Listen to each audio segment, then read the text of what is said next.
আসসালামু আলাইকুম। আপনার উপর শান্তি বর্ষিত হোক। শবে বরাত এলেই আমাদের মনে নানা প্রশ্ন আসে। এই রাত কি সত্যি ফজিলতপূর্ণ? এই রাতে কি কি খাওয়া উচিত? আর আমরা যে হালুয়া রুটি বানাই বা খাই, এটা কি ইসলাম সম্মত নাকি শুধুই বাঙালির রেওয়াজ? আজকের ভিডিওতে আমরা শবে বরাত নিয়ে আবেগ নয় বরং সঠিক তথ্য জানব। ভিডিওটি ভালো লাগলে একটি লাইক দিবেন এবং সাবস্ক্রাইব করে আমাদের পাশে থাকবেন। চলুন তবে শুরু করা যাক।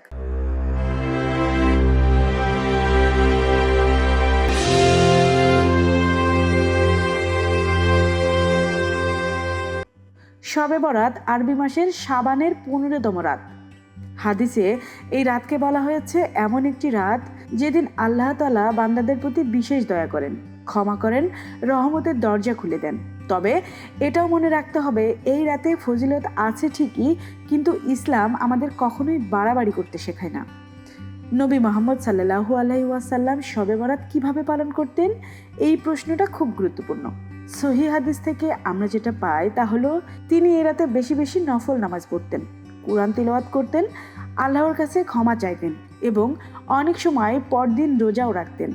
কিন্তু কোথাও প্রমাণ নেই যে তিনি এই রাতকে কেন্দ্র করে বিশেষ কোনো খাবারের আয়োজন করতেন বা মিষ্টি বিতরণ করতেন। এখন আসি সবচেয়ে প্রচলিত প্রশ্ন, হালুয়া রুটি। আমাদের বাঙালি সমাজে শবে বরাত মানেই হালুয়া রুটি, পোলাও, মাংস, অনেক সময় যেন ঈদের মতো আয়োজন। কিন্তু ইসলামের দৃষ্টিতে বিষয়টা কি?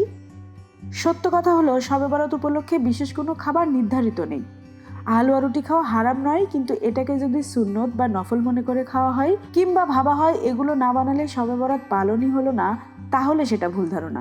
খাবার যদি বানান, সেটা বানান সদকা বা দানের নিয়তে, গরিবকে খাওয়ানোর জন্য, পরিবারকে একসাথে বসানোর জন্য, তাতে সওয়াব হতে পারে। কিন্তু খাবারকে যেন কখনোই ইবাদতের মূল অংশ না বানানো হয়। আরেকটা গুরুত্বপূর্ণ দিক হলো, এই রাতে আমরা অনেক সময় অতিরিক্ত ভারী খাবার খেয়ে ফেলি, ফলে নামাজে মন বসে না, ইবাদতের সময় ঘুম পেয়ে যায়। অথচ শবে বরাতের মূল উদ্দেশ্য হলো আল্লাহর দিকে ফিরে যাওয়া। তাহলে এই রাতে কি খাওয়া উচিত? সহজ কথা, হালকা, পরিমিত এবং পেটের জন্য আরামদায়ক এমন খাবার। ঘরোয়া খাবার, অল্প তেল মশলা, যাতে শরীর ইবাদতের সহযোগিতা করে, বাধা না দেয়। নবীজি সাল্লাল্লাহু আলাইহি সাল্লামের জীবন থেকে আমরা এই শিক্ষাই পাই, ইবাদতের আগে পেট ভারী নয় বরং মন হালকা হওয়া দরকার। শবে বরাত আমাদের জন্য কোনো উৎসবের রাত নয়, এটা আত্মসমালোচনার রাত। এই রাতে প্রশ্ন হওয়া উচিত, গত 1 বছর আমি কাকে কষ্ট দিয়েছি, কার কাছে ক্ষমা চাইনি, আল্লাহর কোন হুকুম অবহেলা করেছি? এই প্রশ্নগুলোর উত্তর খোঁজার রাতই হলো শবে বরাত।